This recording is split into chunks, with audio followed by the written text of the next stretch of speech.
Hey, how's it going everybody? Welcome back to Aussie Fish Keeping. So in today's video, we've actually got a super sort of interesting video planned. We're going to be talking all about how you can actually make your aquarium fish live longer. So like I said, this is super interesting. I've been really interested in this topic lately. I've been doing a little bit of research into it. I didn't even know it was something like that you could do, make your fish live longer. But yeah, like I said, I've done some research and I've come up with 6 tips that you can use to help keep your aquarium fish thriving for a lot longer. I don't want to spoil too much, but I will just say the last tip is definitely something that I'm going to start doing a lot more of, and I think a lot of people should. But yeah, I guess without any further ado, let's just jump straight into today's video with the first tip on our list. So as for tip number 1, I'm going to try and keep this one pretty brief just because it's a pretty obvious one, and that's just going to be maintaining stable water parameters. So obviously when you're trying to get your aquarium fish to live longer, you're going to want to try and make it the healthiest aquarium fish possible.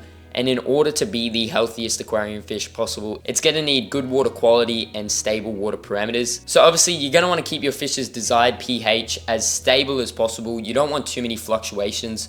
The reason you don't want fluctuations, number 1, it can just stress your fish out, and number 2, if you have super large fluctuations, it can actually be damaging on your fish's body, which I mean, if you want your aquarium fish actually to live longer, you do want to minimize the amount of damage it has. So you're going to want to keep your pH stable, and the other thing you're going to want to watch is your nitrogen cycle, in particular, obviously your ammonia. Ammonia can be very detrimental for your fish. It actually damages their gills and their internal organs, which I mean, just most of the time kills them, particularly if there's really massive ammonia spikes. So yeah, like I said, I did just want to try and keep this point pretty brief. You do just want to do regular monitoring on your aquarium, making sure that your water parameters are stable, making sure that you don't have too much ammonia or there's any major fluctuations in your nitrogen cycle. But yeah, with that being said, tip number 1 for making your fish live longer is maintaining stable water parameters. Moving on to tip number 2, I think this is one that everybody's guilty of, I'm guilty of. So as for the next tip, I think everybody's guilty of, I know I definitely am, and that's not overfeeding your fish. So this one I guess is kind of another obvious one. Overfeeding your fish is definitely damaging to your fish's overall health.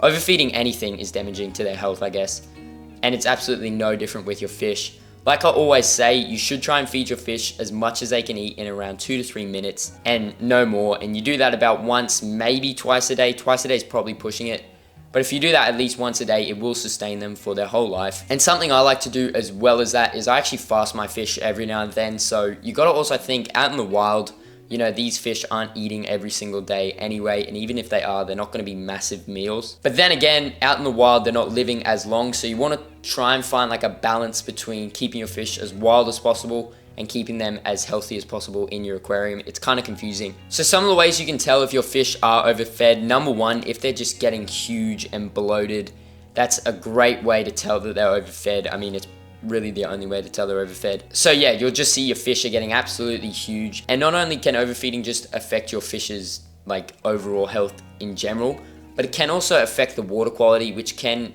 in the long run affect your fish as well. So overfeeding your fish, if you're not careful, can cause massive ammonia spikes. Number 1, if your fish don't eat everything, that food's going to break down and turn into ammonia. And number 2, if you're feeding your fish a lot, they're going to produce more waste.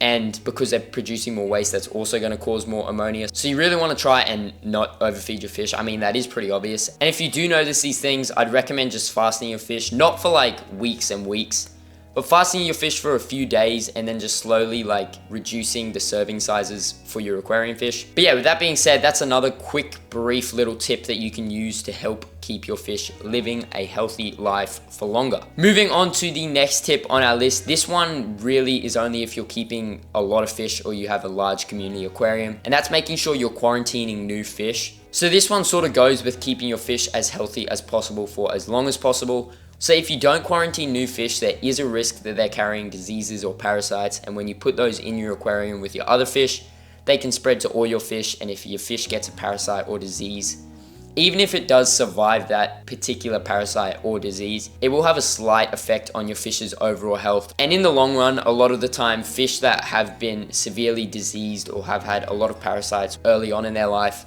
do not really live for that long. You can imagine, you know, diseases and parasites are very demanding of the fish and they take away a lot of energy. So yeah, making sure you're quarantining new fish before you mix them with your other fish is definitely another important thing you need to do if you want to try and keep your fish living for longer. As for the next tip on our list, I know this is going to be a hard one for a lot of people to hear, particularly, breeders, and that's just not breeding your fish. So breeding your fish can take a lot away from your females. Obviously, males can be very aggressive when breeding. They can beat up your females, and they can cause all sorts of internal damage. They can cause external damage, so they can rip off scales and tear up fins.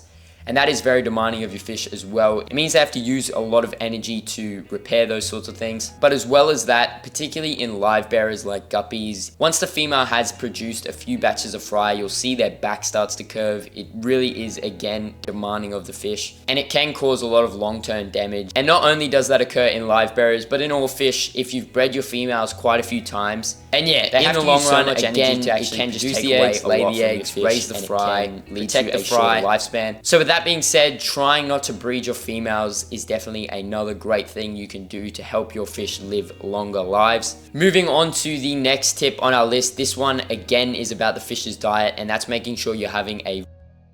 So this sort of goes back to the wild fish again. So out in the wild, these guys would be eating a very wide variety of different little microorganisms.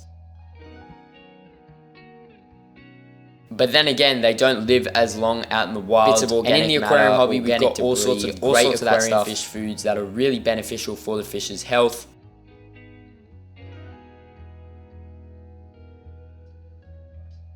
So you do, again, just want to find a nice balance. But you don't want to feed that sort of stuff all of one thing. Feed your fish live food, feed your fish frozen food, feed your fish dry food. You could probably get away with just feeding your fish live foods and particularly frozen foods, but dry food. You don't want to just feed your fish dry foods. Dry foods can cause a lot of bloat in your aquarium fish. It also doesn't enrich them as much. So with a live food,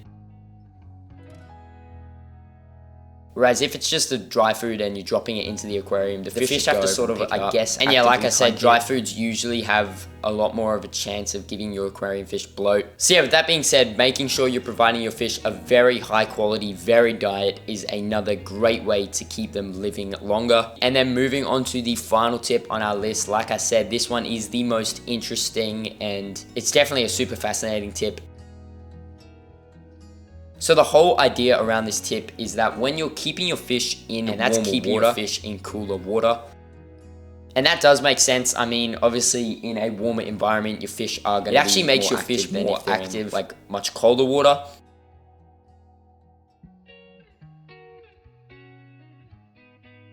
And if they're finding more food, they're actually eating more, it does actually speed up their growth. Also looking for more food. Speeding up their growth obviously does make them age a lot faster. So that's the whole idea around keeping your fish cooler. When you keep them cooler, it doesn't make them as lively. It still keeps them nice and healthy. Like you'll see back here, these endlers are in cool water. They're not heated at all. And you'll see they're still active. Even these Danios back here, they're active.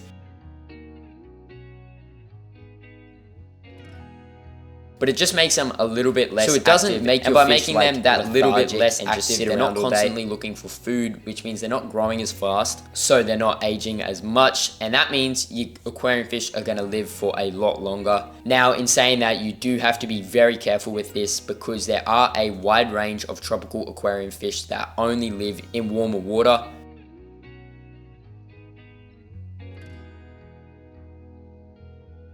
And as soon as you drop the temperature too much, they'll get things like white spot. They're more susceptible to other diseases. So you want to try and just kill them, reduce the temperature to the lowest it can be without any of that sort of stuff happening to your aquarium fish. And yeah, it can definitely be very tedious. I think I'm going to give it a go, see how it works for my fish.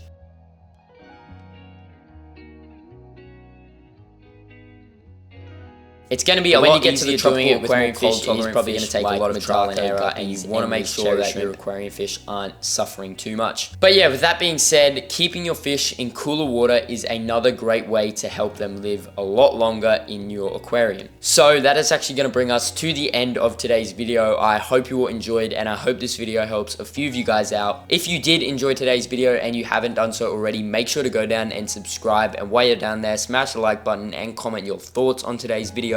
I always love going down there and reading them all, and I try to reply back to as many comments as I can. Also, if you haven't done so already, make sure to check out my website, aussiefishkeeping.com. I've got a huge Boxing Day sale on there at the moment. A lot of things have actually sold out. So yeah, if you want to get anything off the website, make sure to be quick. The Boxing Day sale will end early next year. But yeah, with that said, thank you all so much for sticking around to the end, and I'll see you all in that next video.